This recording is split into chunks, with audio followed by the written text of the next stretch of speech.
بسم الله والصلاة والسلام على رسول الله وعلى آله وصحبه أجمعين وأما بعد. Assalamu alaikum wa rahmatullahi wa barakatuh. My dear respected brothers and sisters, first and foremost I would like to thank you guys for the support on the past video, and alhamdulillah a lot of you guys have been telling me to keep going and have been encouraging me to upload, and I must apologize for missing the upload last week due to exams. Now, before we start with this week's topic, I would like to ask you guys a few questions. First of all, have you guys benefited anything this week? Has your iman increased or decreased? How many salahs did you pray at the masjid? Do you think you've gotten closer to Allah, or do you think you've become further away from Allah? These are some questions that we should be asking ourselves on a daily basis, my dear respected brothers and sisters. Now, this week's topic, inshallah, will be about Hajjaj ibn Yousuf. Now, Hajjaj ibn Yousuf was a man who was a governor in Iraq in the time of the Muawiyah, and he was very respected. All people feared him because their life was in his hand, and if he wanted to, he could send his guards to go and kill anyone for no reason. Now, one day Hajjaj ibn Yousuf was walking and he wanted to go hunting. So he went hunting and he saw a boy who was about 10 years old who had 9 dogs on a leash.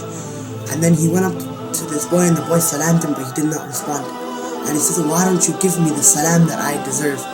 And he says, "Don't you know who I am?" And he said, "Your ugly face and your arrogant speech told me who you were." And he said, "How could you talk to me like this when I am Hajjaj ibn Yousuf?" And then his guards came running. And when they came running, they said, "Ya Hajjaj, tell us what to do and we'll do it. Tell us anything to do it to this boy and we'll do it." He said, "Take him to my house and keep him as a prisoner." And then he went, and Hajjaj, he carried on with his hunting. Now when Hajjaj was done with his day, he came back to his house and he gathered some leaders. And then he told his guards or his soldiers to bring the boy back to him. And then again the boy salamed him, and then the boy salamed Hajjaj when he got there. And the people who were with Hajjaj asked him, "Why don't you give him the salam that he deserves?" And he says, "I'm tired. They dragged me all the way from where I was hunting to here. They made me walk up and down stairs." So then they said, "Aren't you going to salam him the salam that he deserves?" And he says, "The only person who I'm going to salam the way that he wants me to salam him is Ali ibn Abu Talib." And when Hajjaj heard this, he became upset with the boy. He became mad at him. And he wanted to kill the boy. He asked the boy where he was from. The boy said, "I'm from Bani Hashim." And Hajjaj decided to ask him a few questions. Now the questions that Hajjaj asked him consisted of questions. Do you hold the Quran close to you? Are you hafiz the Quran? He asked him other questions such as, are you close to your deen? Who is your family? And where do you live?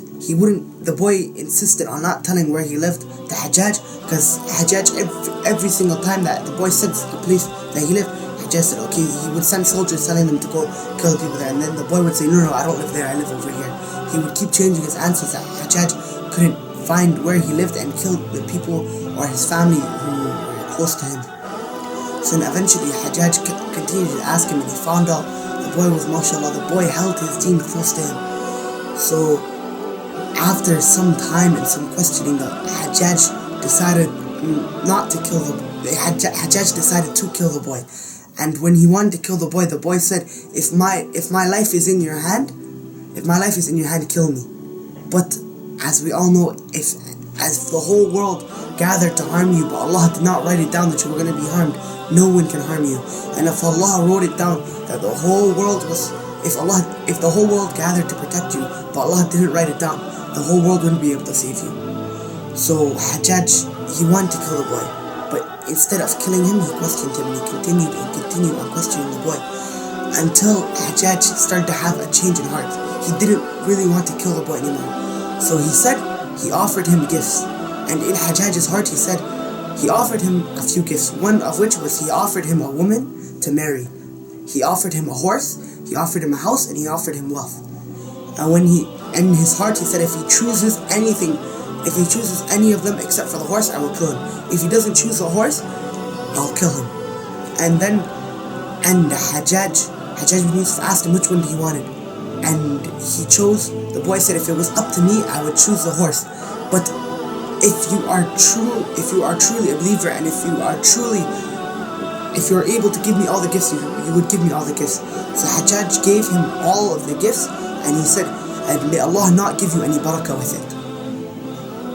So my dear respected brothers and sisters, what should we take from this story is, we should, no matter what, we should try and hold our deen close to us, and we should try and hold it close to us even throughout hardships.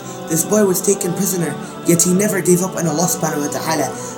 A warlord told him, I'm gonna kill you, and the boy responded, a 10-year-old boy responded, if my life is in your hands, then kill me. How many of us can put so much trust in Allah that if a governor were to tell us, if the President of the United States were to come to you and say, I'm gonna kill you, how many of us would say, Tawakkal ala Allah, if my life is in your hands, then kill me? How many of us could do that today? Very few, if none. So my dear respected brothers, the one thing that will benefit you in the akhirah and the dunya is your deen. The only thing that will follow you to your grave is the deen.